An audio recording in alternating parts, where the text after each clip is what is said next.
प्रदोष काल के समय पर शिव मंदिर में प्रवेश करी। प्रदोष काल के समय पर और शंकर मंदिर में जब प्रवेश करा, प्रदोष काल किसको कहते हैं? सूर्य अस्त हो रहा हो, रात्रि प्रवेश कर रही हो, दोनों का जब मिलन हो रहा हो वो प्रदोष काल कहलाता। दोनों का जब मिलन हो रहा, सूर्यास्त हो रहा हो, रात्रि अपना चरण बढ़ाने के लिए आगे बढ़ रही हो और दोनों का जब मिलन हो रहा है वो प्रदोष काल है। गुरुजी लड़की को मंगल है, गुरुजी लड़के को मंगल है, क्या करा जाए? कुछ मत करो। प्रदोष के व्रतों में वर्णन किया गया है कि रवि का प्रदोष, भौम का प्रदोष, मंगल का प्रदोष, बुध का प्रदोष, गुरु का प्रदोष, शुक्र का प्रदोष, शनि का प्रदोष। जो प्रदोष पढ़ते हैं पूरे महीनों में, पूरे वर्ष में मंगल का प्रदोष निकाल कर रख लो कि मंगल का प्रदोष इस दिन पड़ रहा है, मंगल की त्रयोदशी तिथि पड़ रही है, प्रदोष व्रत मंगलवार का पड़ रहा है। और जिन लड़का लड़की को मंगल होते हैं, जिन कन्या और वर को मंगल होते हैं, केवल शंकर भगवान के मंदिर में जाकर चौमुखी दिया, 4 बत्ती का दिया आटे का, उसमें घी डालकर लड़की शंकर भगवान के मंदिर में मात्र 7 बार शंकर पे से उतार कर 3 बार स्वतः उतार कर शिव के मंदिर में रख देती है। उसका मंगल आड़े आता ही नहीं है, मंगल नहीं आता सामने। मंगल प्रदोष व्रत का इतना महत्व है महाराज। ये प्रदोष व्रत होता क्या है? प्रदोष व्रत का महत्व क्या है? शिव महापुराण की कथा कहती है शंकर भगवान का प्रदोष का व्रत, अर्थात चंद्रदेव को जो क्षय रोग हो गया, बीमार पड़ गए, शरीर गलकर नीचे गिरने लगा, तब देव ऋषि नारद ने भगवान चंद्र को शंकर भगवान के पूजन का विधान बताया और पूजन करते करते त्रयोदशी तिथि आ गई।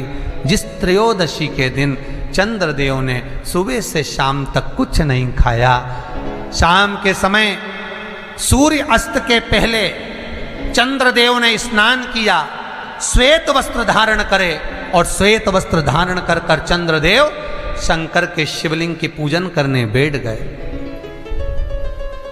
शंकर भगवान के शिवलिंग की पूजन जब चंद्रदेव ने करी, हाथ में अक्षत लेकर चंद्रदेव ने शंकर को समर्पित करे, ओम उमापति नमः कहकर जब चंद्रदेव ने शिव को समर्पित करे, भगवान शंकर त्रयोदशी के दिन प्रदोष समय में, प्रदोष काल में प्रकट हो गए और प्रकट होकर बोले, ऐ चंद्र, तुमने आज मेरा अनुरोधन किया है, आज मेरा स्मरण किया है, जाओ आज त्रयोदशी के दिन प्रदोष काल में मैं तुम्हारे शरीर को स्वस्थ करता हूं।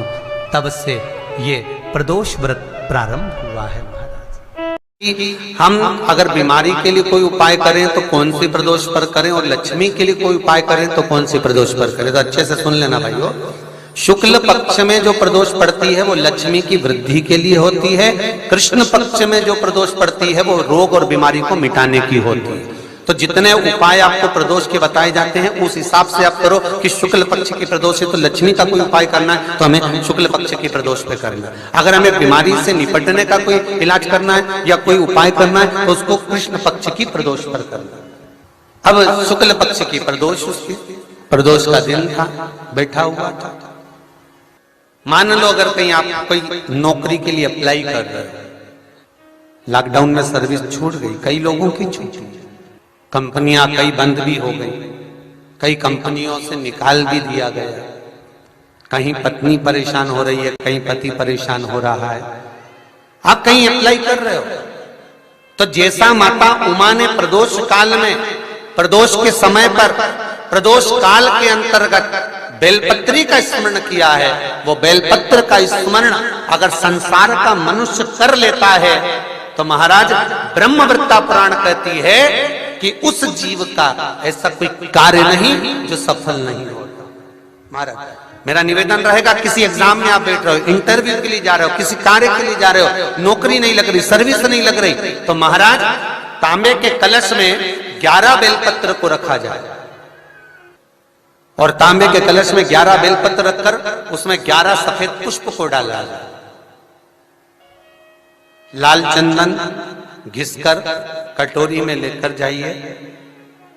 प्रदोष के दिन, शुक्ल पक्ष का जो प्रदोष पड़ जाए उसके दिन शंकर के शिवलिंग पर लाल चंदन लपेटने से पहले शंकर की जो जलाधार, ये शिवलिंग है, ये शिवलिंग है और ये पूरी गोल और ये चरण, ये जलाधार, ठीक है। आपको पहले भी कहा है, शंकर जी की पूरी जलाधारी में शंकर जी का संपूर्ण परिवार है। राइट जो चरण है जहां से पानी नीचे गिरता है वो गणेश जी का स्थान है, लेफ्ट कार्तिकेय जी का स्थान है, बीच में जो एक मोटी सी लाइन है वो अशोक सुंदरी का स्थान है। जहां पर शिवलिंग रखा हुआ है ये माता जगत जननी जगदम्बा का हस्त कमल है। शंकर भगवान को मां अपने हस्त कमल पर रखी हुई है। ऊपर से जो बूंद बूंद पानी जलाधारी से नीचे गिर रहा है, ये शंकर भगवान की 5 लड़कियां हैं, जया, विषहरा, सामरीबारी, दोतली और देव। ये ऊपर से बूंद बूंद जल क्रीड़ा शंकर जी के साथ में करती हैं। शंकर भगवान का संपूर्ण परिवार जलाधारी में विराजमान है। शिव महापुराण कहती है, माता उमा का चरित्र कहता है, कोई एग्जाम में बैठ रहे हो, कोई कंपटीशन एग्जाम में बैठ रहे हो और चाहते हो कि मेरी नौकरी इसमें लगना ही चाहिए, तो लाल चंदन का लेपन आपको इस पूरी जलाधारी पर करना है। लाल चंदन का लेपन पूरी जलाधारी पर करना। और महाराज जी जिस कलश में आपने घर से 11 बेलपत्र और 11 सफेद पुष्प जल के अंदर डालकर लाए हो, उसको आप चढ़ाएंगे तो इस तरह से चढ़ाएंगे कि उसका भाग हमें दिखे चढ़ते समय। ऐसे नहीं चढ़ाना, उसको चढ़ाते समय इस तरह से चढ़ाएं कि वो जल का भाग हमारी ओर गिरता हुआ। महाराज जब आप वो समर्पित कर दें, बेलपत्र पुष्प आदि सभी चीजें, उस चंदन का एक थोड़ा सा भाग पूरी जलाधारी पर हाथ फेर कर अपने दरवाजे पर आते आते उसका स्पर्श कर दें। जिस दरवाजे से आप एग्जाम देने के लिए जाओगे, जिस घर से आप जाओगे, अपने घर के किसी भी दरवाजे पर उसका हाथ लगा दें या कोई स्थान को छू लें। जिसको आप दरवाजे को खोलकर दरवाजे को स्पर्श कर कर या दीवार को छूकर या अलमारी को छूकर, जिसको भी छूकर आप जाओगे उसका स्पर्श कर लेना। फिर आपको कुछ नहीं करना है, उमा और महेश ही सब कुछ करेंगे, जो उनको करना है सब साथ। विशेष जब कामना रहती है, विशेष कामना, आज आपका मन कर गया 108 चावल के दाने मेरे को शिव जी को चढ़ाना है,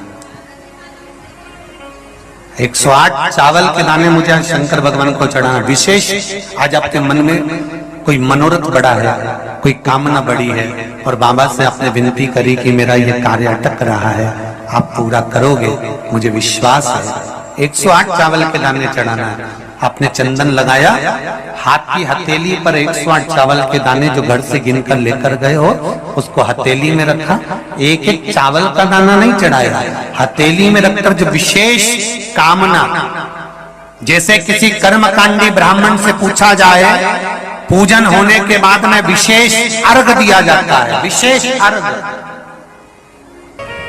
उसी तरह विशेष कामना के लिए विशेष अर्घ की महत्वता जैसे है, उसी तरह अक्षत की महत्वता विशेष।